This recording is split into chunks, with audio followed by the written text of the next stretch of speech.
Welcome back to video lesson 5, part 3. Sorry for the abrupt ending on part 2, but 15 minutes was my max time and I hit right on 15 there. So we're going to continue on with this being optional unless you missed class, talking about 3 key polysaccharides.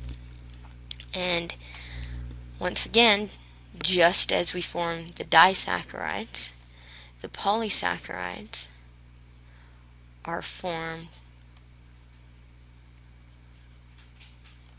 by dehydration synthesis.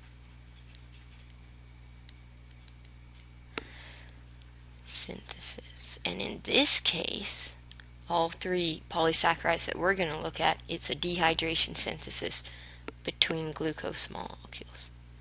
So the only monomer making this up is glucose. And how can you have 3 different things that are made up of only glucose monomers? Well, you attach them in different ways.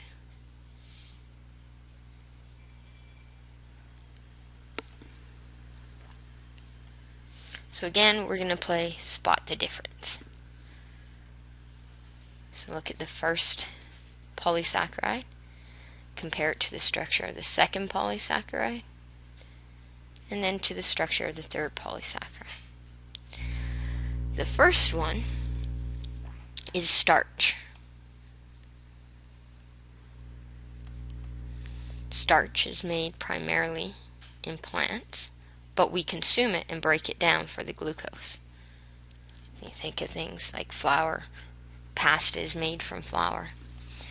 And if you look at starch, first of all, this little spot up here is meant to represent the CH2OH group on the top of the glucose.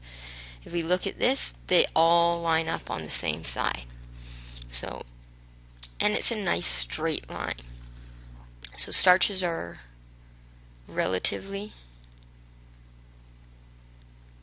simple chains of glucose.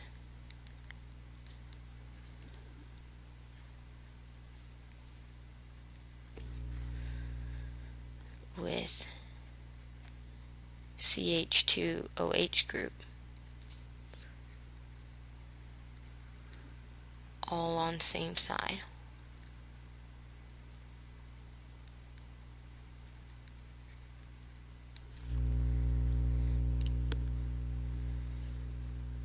And this long chain then tends to fold into an alpha helix. Now you've heard the term helix before for DNA. DNA is a double helix. This one's a single helix, so it's just a spiral, kind of like a slinky.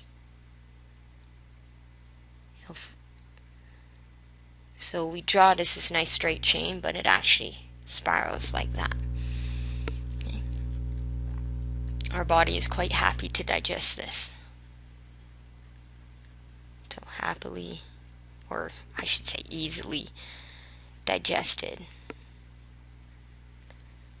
by the human body, at least for most humans. The next polysaccharide that we have is cellulose, which is also found in plants. But what looks like a minor difference here is a major difference to our digestive system. So if you look at this, each CH2OH group alternates which side of the chain it's on. So as they connect the glucose monomers, they basically flip each one relative to the first one. So each successive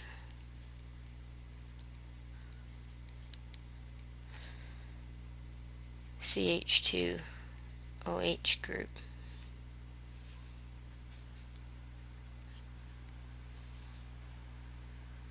is flipped, and indeed the whole glucose molecule is flipped relative to the prior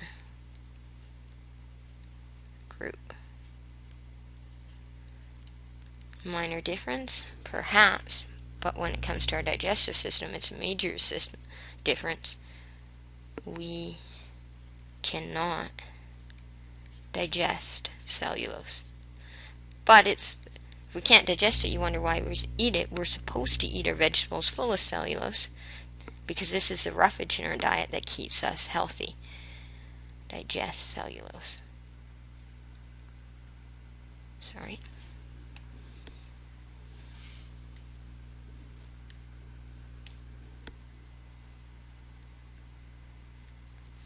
It equals our roughage, which helps keep us regular, not constipated. And the importance of that we will discuss in, other than comfort, we will discuss in the digestive system. And finally, the last form, polysaccharide, for glucose monomers that we're going to look at is called glycogen. And I've kind of cut off this molecule just to fit it on the page, but hopefully you can see you start getting branches off the chain.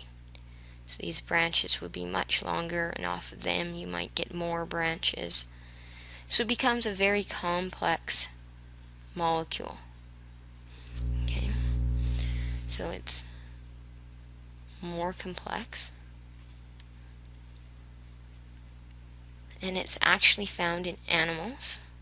So when we digest too much glucose, we will then convert it to glycogen. This is important. This is how we can eat meals and then store up energy for later. So more complex chains of glucose with many branches.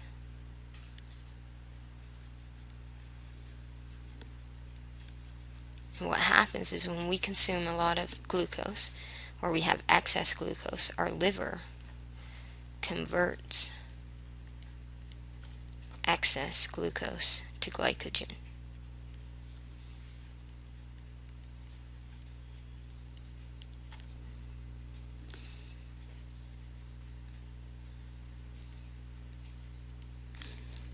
And then when we have low glucose levels in our blood, we'll convert glycogen back to glucose so we can use it. Now this last little bit here, I'm going to ask you to try and combine your knowledge from lesson 1 of this unit with this lesson and draw a diagram showing the synthesis and degradation of maltose. And it's easier if you turn the page sideways to do this. And the one thing I want to indicate is, for those of you who don't have chemistry, an equilibrium arrow is simply this direction and that direction. If you remember, synthesis and degradation are direct opposites of each other, so you can draw the synthesis and going in one direction and the degradation going in the other direction, instead of showing me two different pictures of the process.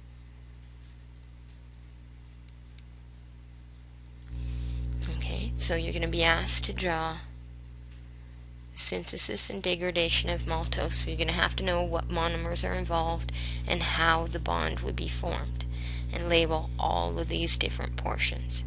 We'll be doing this in class. I'm not going to put it on the video because I really want you to try it yourself. I hope you have a good day. If you have any questions, come see me. I'll see you in class.